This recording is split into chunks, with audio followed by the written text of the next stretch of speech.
Dan seperti mana yang dijanjikan, kita akan berbincang mengenai SOP kemasukan pelajar ke IPT dan juga IPTS daripada Kementerian Pengajian Tinggi. Walaupun pelaksanaan Perintah Kawalan Pergerakan dilaksanakan sekarang, tetapi 6 kategori pelajar dibenarkan untuk kembali ke kampus. Dan untuk melihat perkara ini bersama dengan kami melalui talian Skype adalah yang berbahagia Profesor Datuk Dr. Husaini bin Omar, Ketua Pengarah Pendidikan Jabatan Pendidikan Tinggi Kementerian Pengajian Tinggi. Assalamualaikum.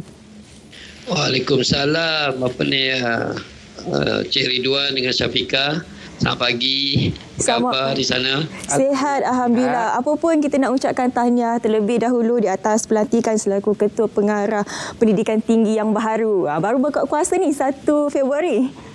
Itulah, terima kasih banyak. Itu dah jumpa, tapi jumpa itu di platform yang lain, iaitu MQA. Ini yang baru pula ni. 4 hari selamat menjalankan tugas. Ya, terima kasih Ridwan. Apabila arahan dikeluarkan untuk kita meneruskan proses pengajaran dan juga pembelajaran secara fizikal di IPT dan juga IPTS ini, bagaimana Kementerian Pengajian Tinggi melihat perkara ini walaupun situasi PKP dan juga PKPB masih dilaksanakan di Malaysia? Ya, seperti yang kita semua sedia maklum, saya rasa 2 hari yang lepas KPT telah juga berkongsi mengenai bagaimana pelajar-pelajar dibenarkan untuk memasuki IPT masing-masing bagi sesi akademik 2021, walaupun kita dalam keadaan PKP ataupun PKPP dilaksanakan. Benda yang kita telah buat keputusan ini adalah berdasarkan libat urus dengan semua pihak universiti, dengan IPTS, dengan juga Majlis Perwakilan Pelajar, KKM dan juga MKN. Jadi kalau kita tahu juga sejak bulan Mac 2020, anak-anak kita iaitu pelajar telah didedahkan dengan kaedah pengajaran dan pembelajaran secara dalam talian ekoran pandemik COVID-19 yang melanda negara. Jadi pengalaman berinteraksi dan berkomunikasi dalam proses pembelajaran dan pengajaran secara maya ini telah kita adakan bermula daripada tahun lepas lagi, dan tetap KPT tetap menyedari akan kepentingan pembelajaran secara bersemuka. Disebabkan itu ada 6 kategori yang telah dibenarkan untuk universiti menerima pelajar-pelajar, di mana 6 kategori yang seperti Cik Ridwan dan Cik Syafiqah cakap tadi. Yang kategori tersebut adalah pelajar daripada program pengajian peringkat CJ, diploma, ijazah sarjana muda dan pasca siswazah yang memerlukan praktikal ataupun penggunaan makmal, klinikal, latihan amal, studio, bengkel dan juga peralatan khas. Yang ini dibenarkan. Dan memang pun sebelum ini dibenarkan, dan kita benarkan terus untuk pelajar-pelajar ini boleh berada di dalam kampus, di dalam IPT masing-masing. Dan pelajar-pelajar yang tidak mempunyai akses dan persekitaran yang tidak kondusif bagi melaksanakan PDP dalam talian. Yang ini kita tahu juga pelajar-pelajar ada setengah berada di kawasan yang mungkin kekuatan dari segi akses itu agak lemah, dan juga di mana persekitaran pelajar yang berada dalam keadaan rumah mereka mungkin anak-anak kita ni yang tidak selesa, yang memerlukan berada di kampus, ini pun dibenarkan. Dan anak-anak ini ataupun pelajar-pelajar ini boleh berhubung terus dengan IPT masing-masing untuk memastikan semua mereka boleh kembali ke dalam kampus untuk meneruskan pembelajaran. Dan di dalam kampus pula pembelajaran boleh diadakan dalam 2 bentuk lah, iaitu hybrid dan juga bersemuka. Itu dibenarkan. Yang ketiga, kategori yang ketiga adalah pelajar asasi ataupun yang setara ataupun yang di foundation dan juga diploma yang sedia ada di kampus boleh meneruskan pembelajaran secara hybrid, dibenarkan untuk meneruskan pembelajaran mereka di dalam universiti ataupun kampus masing-masing tadi. Dan yang keempat adalah semua pelajar antarabangsa sedia ada dan baharu, kecuali daripada United Kingdom yang tidak dibenarkan. Yang pelajar daripada antarabangsa yang sedia ada yang baru daripada tempat-tempat lain boleh datang mengikut kebenaran yang telah diberi dan berada di kampus untuk meneruskan pembelajaran. Yang kelima, pelajar-pelajar ataupun anak-anak yang berkeperluan khas. Yang ini juga dibenarkan untuk berada di dalam kampus ataupun di IPT masing-masing. Dan kategori keenam yang dibenarkan adalah pelajar yang menduduki peperiksaan seperti MUET, peperiksaan antarabangsa dan peperiksaan badan-badan profesional. Mereka juga dibenarkan. Itu adalah kategori 6 kategori yang telah dibenarkan setelah kita membuat libat urus dan juga setelah kita memohon dengan MKN dan juga KKM. Jadi saya harap pelajar-pelajar tadi ataupun anak-anak tadi yang mana mendengar siaran Selamat Pagi Malaysia pada pagi ini bolehlah memohon ataupun menghubungi IPT masing-masing dan juga KBT untuk mendapat penjelasan lanjut jika ada perkara-perkara yang rasa tidak jelas yang mereka yang memerlukan penjelasan yang lebih tepat lagi. Itulah Ridwan berdasarkan yang kementerian telah membuat keputusan untuk memastikan anak-anak kita boleh meneruskan pengajian dan tidak orang kata ada di tempat-tempat yang tidak ada akses tadi dan ketinggalan dan sebagainya. Kita sangat memahamilah di kementerian dan kita nak memastikan pelajar-pelajar ataupun anak-anak tadi meneruskan pendidikan seperti yang mereka sendiri war-warkan di dalam media-media dan sebagainya. Prof mungkin boleh kongsikan juga kepada kita SOP yang akan dilaksanakan oleh KPT bagi melancarkan lagi pergerakan pelajar ini khususnya kepada pelajar yang akan berentas negeri ini, Prof.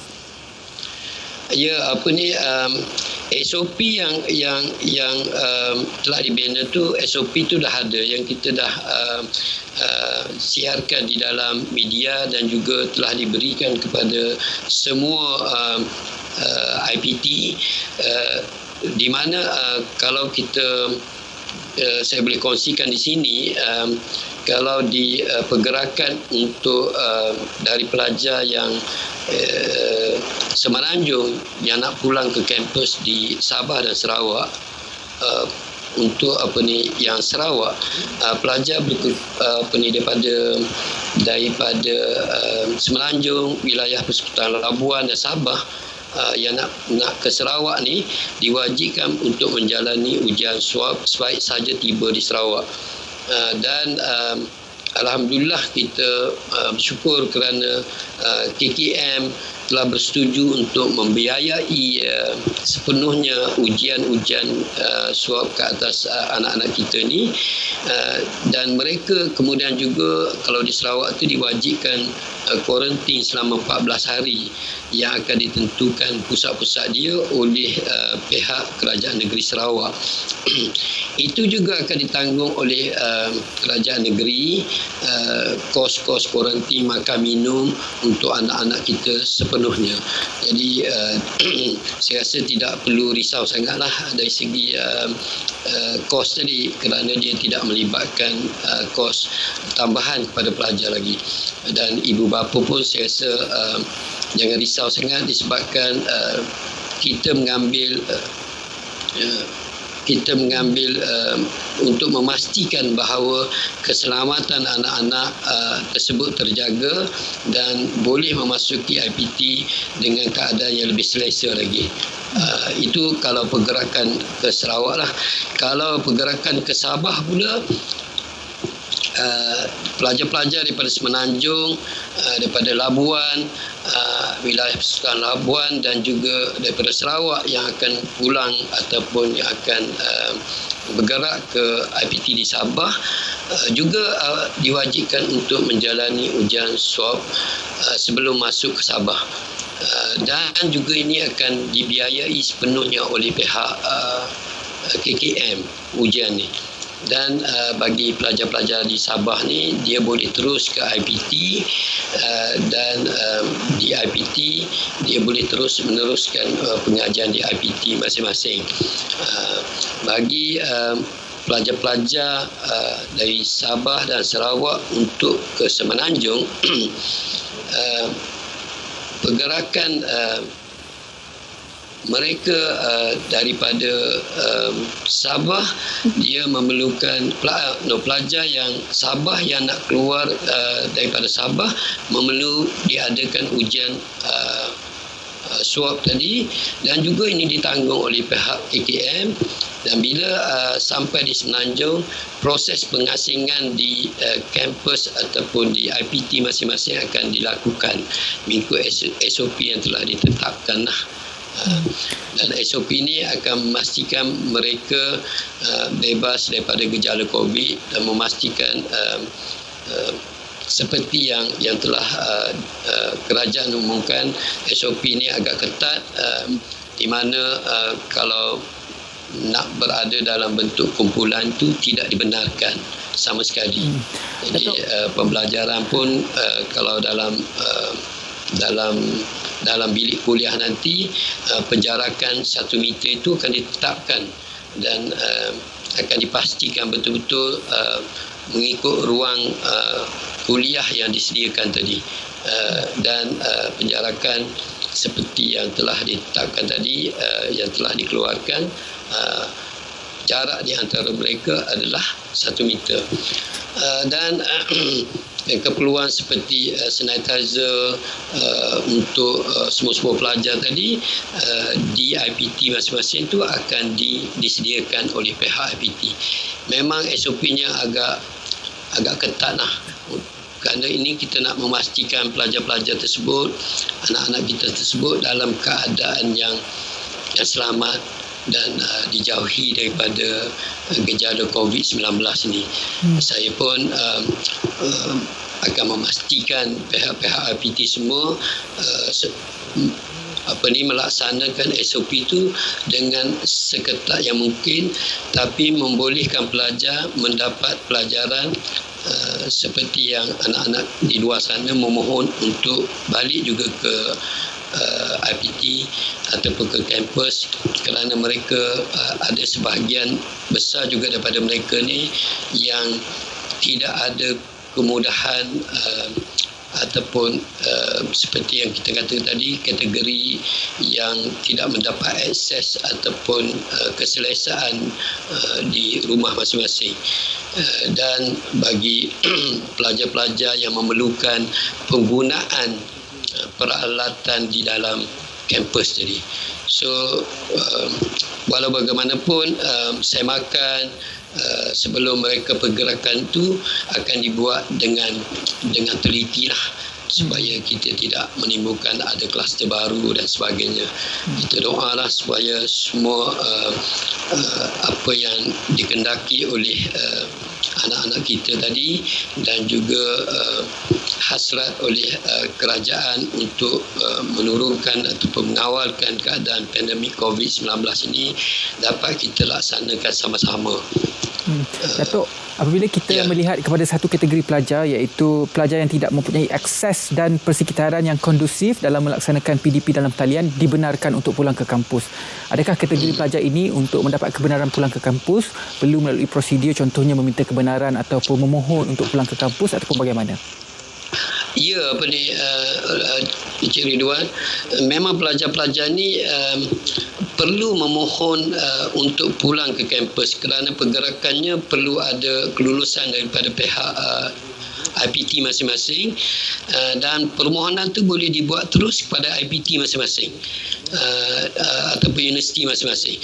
Cuma kalau tak dapat daripada universiti tu, boleh juga berhubung dengan pihak KPT, pihak saya dan pihak di Jabatan Pendidikan Tinggi ni. Kita akan bantu, kita akan pastikan sebelum pergerakan tadi kita akan sediakan SOP yang dia perlu follow, dan surat akan dikeluarkan kepada anak-anak kita tadi, pelajar-pelajar tadi. So talian hotline kita pun yang 24 jam tu ada, dan pihak-pihak universiti seperti IPTS, semalam saya pun berhubung dengan beberapa IPTS, seperti saya boleh cerita di sini, kalau IPTS seperti Sunway, semalam pun Sunway University menyatakan pada saya dia ada tubuhkan satu respon team untuk membantu pelajar-pelajar untuk memastikan pelajar-pelajar ni dapat pulang ke kampus dan juga dalam keadaan yang terbaik, dan mengikut SOP yang telah pihak kementerian dan juga Majlis Keselamatan Negara arahkan. So memang kena memohon. Kalau tak memohon, yang ni yang kita takut tu. Jadi saya juga akan berhubung dengan pihak timbalan-timbalan Naib Chancellor dan Naib Chancellor yang menjaga pelajar-pelajar ni untuk memastikan bahawa setiap fakulti ataupun setiap jabatan tu boleh juga menghubungi pelajar, menyediakan platform untuk pelajar berinteraksi dengan lebih baik lagi dengan pihak universiti untuk mereka mendapatkan kebenaran untuk kembali kepada dalam kampus. Baik Datuk, sedikit nasihat dan juga harapan Datuk sendiri untuk pelajar-pelajar yang akan meneruskan sesi akademik mereka untuk tahun 2021 ini, Datuk. Terima kasih Syafiqah. Pesanan saya pun baru dekat Kementerian Pengajian Tinggi ni baru 4 hari, seperti yang saya fikir dengan Ridwan tahu tadi. Tapi walau bagaimanapun di dalam orang kata dunia pendidikan ni dah lama. Jadi saya mohonlah kepada semua pelajar, kita dalam keadaan boleh dikatakan pelajar-pelajar ataupun anak-anak sekarang ni dalam keadaan yang terbaik, kerana dunia sekarang ni kita memiliki teknologi yang boleh berhubung walaupun kita berada di mana-mana, dan disebabkan itu pembelajaran dan pengajaran di dalam talian ataupun secara maya ni dapat kita laksanakan. Kita masih dapat berhubung, masih boleh tengok, macam saya tengok Ridwan dengan Syafiqah ini cukup handsome dan manis sekali, sangat ceria, dan saya harap pelajar-pelajar ataupun anak-anak juga menggunakanlah platform yang ada untuk meneruskan pembelajaran, untuk mendapatkan ilmu, kerana anak-anak semua ini adalah bakal akan menjadi pemimpin pada masa depan. Jadi disebabkan itu juga saya mohon kepada semua anak-anak atau pelajar ni, patuhilah SOP, jaga kesihatan dan hubungi pihak bilik gerakan, ataupun boleh terus ke IG ataupun mana-mana platform yang saya ada tu untuk menyalurkan jika ada apa-apa kemusykilan atau pertanyaan yang diperlukan, dan juga boleh semak dengan IPT masing-masing. Pasti anak-anak kenal semua pesarah dan juga ketua-ketua jabatan dan sebagainya, boleh berhubung dengan mereka. InsyaAllah mereka akan bantu dan memastikan pembelajaran dapat dilaksanakan dengan baik, dan juga interaksi di antara anak-anak pelajar tadi dengan pihak pesarah dan juga pihak universiti dan kementerian sebenarnya dapat dilaksanakan, boleh dilaksanakan. Padahal kadang-kadang Syafiqah dengan Ridwan, kalau kita tengok anak-anak saya pun bila kita berada di bawah, dia berada di atas, dia menggunakan telefon aja untuk bercakap pun, bukannya dia turun. Jadi saya rasa dalam pembelajaran pun kita boleh meneruskan sedemikian. Jadi jangan risaulah, benda tu boleh dilaksanakan. Baiklah. Tapi yang memerlukan berada di kampus, saya mohon sangat-sangat mohon dengan pihak kementerian dan juga IPT masing-masing untuk kembali ke kampus. Kita boleh benarkan, insya-Allah. Terima kasih banyak-banyak kepada yang berbahagia, Profesor Datuk Dr. Hussaini Omar, Ketua Pengarah Pendidikan Tinggi Jabatan Pendidikan Tinggi Kementerian Pengajian Tinggi, melihat bagaimanakah SOP yang perlu kita laksanakan. Mungkin momen yang manis untuk pelajar-pelajar IPT kembali ke kampus. Terima kasih banyak-banyak kepada Datuk sekali lagi. Baiklah, selepas ini kita nak lihat. Terima kasih sama-sama. Lepas ini kita nak lihat bagaimanakah cuaca di Malaysia. Saya harap ceria seceria Datuk Hussaini berkata kita bersama dengan Malaysia. Silakan.